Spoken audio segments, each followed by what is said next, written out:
مسلمان، عیسائی اور یہودی، تین بڑی قومیں۔ یہ تینوں قومیں کئی سالوں سے آپس میں لڑ رہی ہیں۔ کبھی مسلمانوں کو فتح نصیب ہوئی تو کبھی عیسائیوں کو اور کبھی یہودیوں کو۔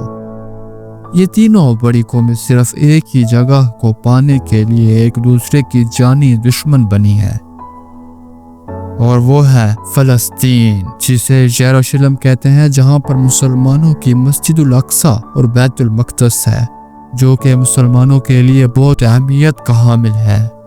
مسلمان اور یہودی و عیسائی اس جگہ کو یعنی فلسطین کو پانے کے لیے کچھ بھی کر سکتے ہیں۔ یہاں پر میں نے یہودی و عیسائی اس لیے کہا کہ اب یہ دونوں ایک ہیں، یعنی یہ دونوں ایک ہو کر مسلمانوں کو ختم کرنا چاہ رہے ہیں۔ کبھی وہ بھی وقت تھا کہ یہودی اور عیسائی ایک دوسرے کے جانی دشمن تھے، اور تمام مسلمان ملک ایک تھے، ان کے اندر اتحاد تھا۔ اور اب مسلمان ملک یکجا نہیں ہے اور عیسائی اور یہودی ایک ہیں۔ کیا آپ کو پتہ ہے صلاح الدین ایوبی سے پہلے بھی مسلمانوں کا یہی حال تھا جو اب ہے؟ تمام مسلم ممالک ایک دوسرے کے دشمن تھے اور یہودی اور عیسائی ایک تھے۔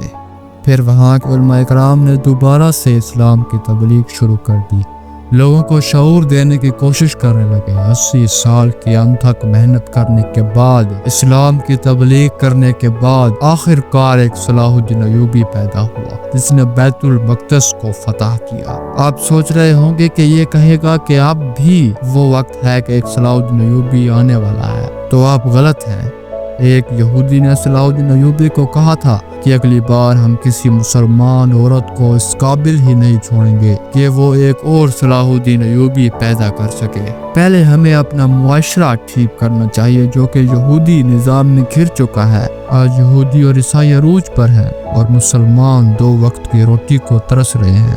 وہ فلسطین پر ظلم کرتے ہیں اور ہم دو چار باتیں کر کے اور دو چار ویڈیوز بنا کے خاموش ہو جاتے ہیں۔ ہم اس کے علاوہ کر بھی کیا سکتے ہیں؟ ہم کمزور ہیں، ہمارا ملک کیا کر سکتا ہے؟ وہ تو خود بہت مشکل میں ہے، بس ہم انتظار کرتے ہیں جب صلاح الدین ایوبی آئے گا تو ہم اس کے ساتھ کھڑے ہوں گے، اس کا ساتھ دیں گے۔ یہ سب کچھ آپ اور میں سوچتے ہیں جو کہ بہت غلط ہے۔ یہودیوں اور عیسائیوں نے ہمیں کمزور کیا، ہمیں غلامی کے اندر اتنا گرا دیا کہ اب بس ہم سوچتے ہیں کہ 3 وقت کی روٹی مل جائے، یہی ہمارے لیے آزادی ہے۔ ہماری سوچ انہوں نے محدود کر دی ہے، ہم روٹی کے اوپر کچھ سوچتے ہی نہیں۔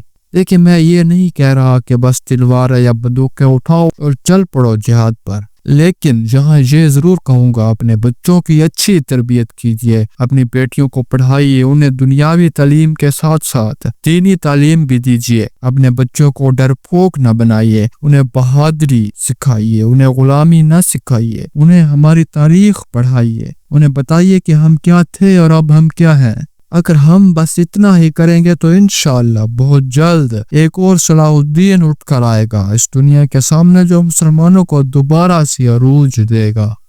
اس کام کی پہل تو ترکی نے کر دی ہے، انہوں نے ماشاءاللہ بہت اچھے تاریخی ڈرامے بنانا شروع کر دیے ہیں۔ یہ ڈرامے دیکھنے سے انسان کے اندر ایک جوش پیدا ہوتا ہے، انسان کا دل چاہتا ہے کہ وہ کچھ کرے دین اسلام کے لیے، عالم اسلام کے لیے۔ اب آپ کی باری ہے، ہمیں بھی ان علماء کی طرح محنت کرنی ہوگی، پھر جا کر کوئی صلاح الدین ایوبی پیدا ہوگا۔ اس طرح انتظار کا کوئی فائدہ نہیں۔ اللہ آپ کو خوش رکھے۔